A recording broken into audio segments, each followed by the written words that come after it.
Papus lactée. Les papus, déjà, on va préciser que ce sont les aigrettes en fait des pissenlits. Ce sont les pissenlits au moment où ils sont en fleurs. Au moment où ils sont blancs, et ce moment magique assez poétique où on souffle dessus lorsqu'on est enfant et qu'on peut faire un vœu et que notre vœu se dissémine. C'est une œuvre qui représente 25 pissenlits à échelle de géant. Elle a été inspirée par la lecture des contes et légendes du Sancy qui raconte l'histoire d'un géant qui en fait était très malheureux et désespéré de ne pas pouvoir sentir les fleurs. Et ce géant a été aidé par un paysan qui eut l'idée de mettre l'essence des fleurs dans des bouteilles de lait afin qu'il puisse les sentir et que ça puisse être à sa hauteur. Donc on a voulu faire un chant pour ce géant. Tous les papus sont posés sur des poteaux en bois.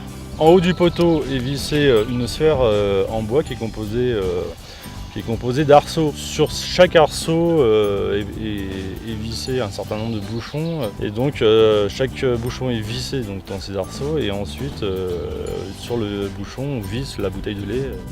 Au centre il y a une lampe à LED et sous le papus on a mis un détecteur de mouvement. La nuit venue à la pénombre on va déclencher le phare et donc ça va donner une impression un petit peu spéciale, nouvelle de l'œuvre.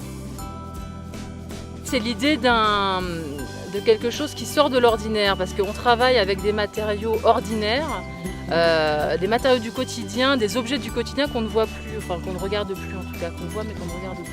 Le côté objet usuel sort de sa condition et devient quelque chose de complètement fantasmagorique et poétique finalement.